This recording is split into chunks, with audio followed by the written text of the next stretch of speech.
अस्सलाम वालेकुम नाजरीन, मैं हूं आपका मेज़बान एम ए रज़ा और आप देख रहे हैं टीपी न्यूज़।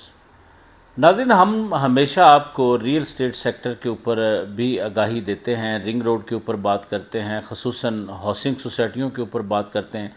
हमने तकरीबन अपनी पिछली वीडियोज़ में आपको ये भी बताया था कि प्राइवेट सेक्टर की जो हाउसिंग सोसाइटियाँ हैं और जो कोऑपरेटिव हाउसिंग सोसाइटियाँ, उनमें क्या फ़र्क होता है और उनके किस तरह के एनओसी के मामलात होते हैं, कौन सी अथॉरिटीज़ हैं जो उनको देखती हैं, ये सारी चीज़ें बताई हैं। डिप्टी कमिश्नर इस्लामाबाद जनाब इरफान नवाज़ मेमन साहब ने बग़ैर एनओसी रखने वाली हाउसिंग सोसाइटियों के ऊपर एक बड़ा हुक्मनामा जारी किया। इस खबर की तफसील में जाएंगे।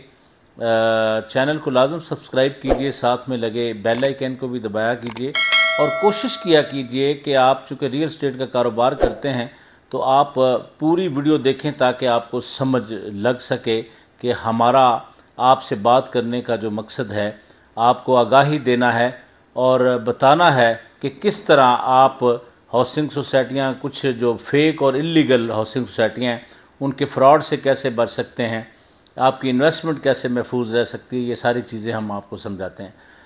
नाज़रीन, इरफान नवाज़ साहब आए हैं डिप्टी कमिश्नर इस्लामाबाद। अभी जो नून लीग की गवर्नमेंट आई है मियाँ शहबाज शरीफ की, तो उसी दौरान पिछले जो डिप्टी कमिश्नर हमजा शफकात थे उनको तब्दील किया गया, उसकी जगह पर इरफान नवाज़ साहब आए हैं।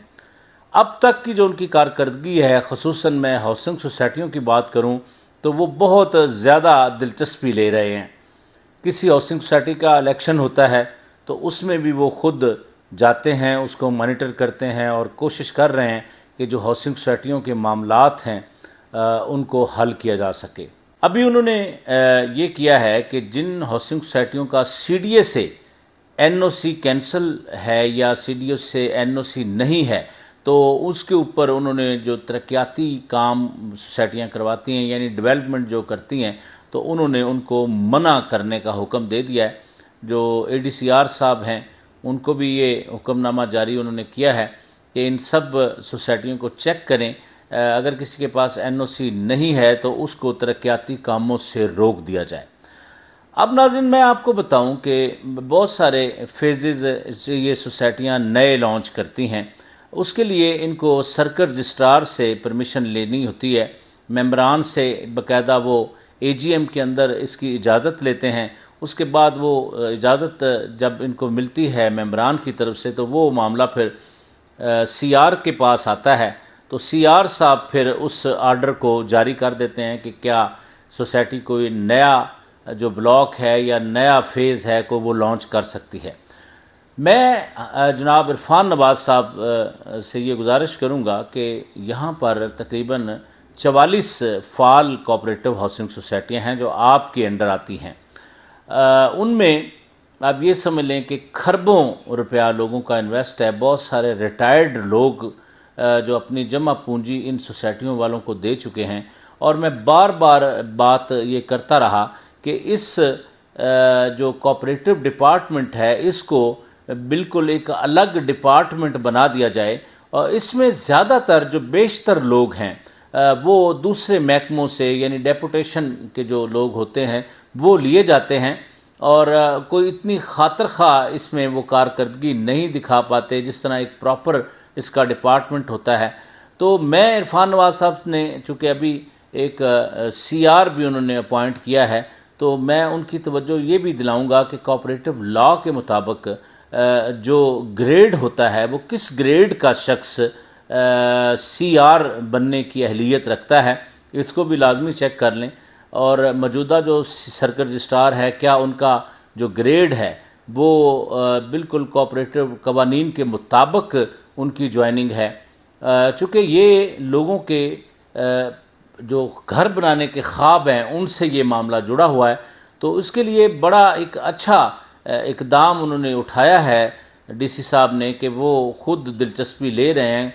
तो बहुत सारी कोऑपरेटिव सोसाइटियाँ जो लोगों को तकरीबन 30-30 साल से लारे में रखे हुए हैं, वो सारी की सारी डीसी साहब के अंडर आ चुकी हैं, और उनको पता चल गया है कि ये जो सोसाइटियां हैं इनमें इनके पास एनओसी नहीं है, इनके लेआउट प्लान के मामलात हैं। तो बहरहाल डिप्टी कमिश्नर इस्लामाबाद का ये कदम इंतहाई खुशाइंद है और मैं उनसे ये गुजारिश करूँगा कि हम पिछले जो चीफ़ कमिश्नर अभी मौजूदा भी वही हैं आमिर अली अहमद साहब, उनसे भी गुजारिश करते रहे कि सर इसका बाकायदा एक डिपार्टमेंट अलग किया जाए।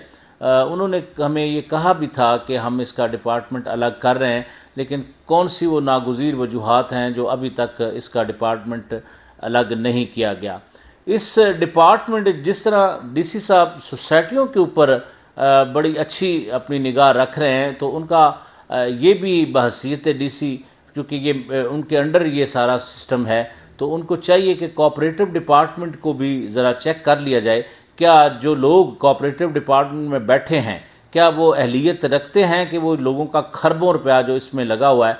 तो सबसे बड़ी बात मैं डीसी साहब की तवज्जो भी दिलाऊंगा कि ये डीसी साहब सारे कस्टोडियन बनने के लिए आते हैं और करोड़ों रुपया इन्वेस्ट करते हैं। आप इलेक्शनों में आप भी गए हैं, एक दो इलेक्शन आपने देखे भी हैं, तो ये करोड़ों रुपया किस वजह से ये खर्च किया जाता है इलेक्शनों के ऊपर।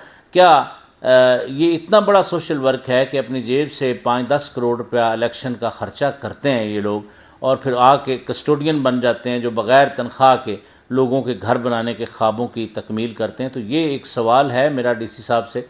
तो बहरहाल नाज़रीन, अब चूँकि डीसी साहब ने बग़ैर एनओसी, जो सीडीए का एनओसी नहीं जिन सोसाइटियों के पास होगा, जो बग़ैर एनओसी सोसाइटियाँ होंगी उनको तरक्याती काम से रोक दिया गया है। ये डिप्टी कमिश्नर इस्लामाबाद का एक हुक्म है, तो ये सोसाइटियों को मिल भी जाएगा। इसी तरह की कोई और इन्फॉर्मेटिव वीडियो के साथ हम आपकी खिदमत में दोबारा हाज़िर होंगे। तब तक के लिए अपने मेज़बान एम ए रज़ा को इजाज़त दीजिए। अल्लाह हाफ़िज़।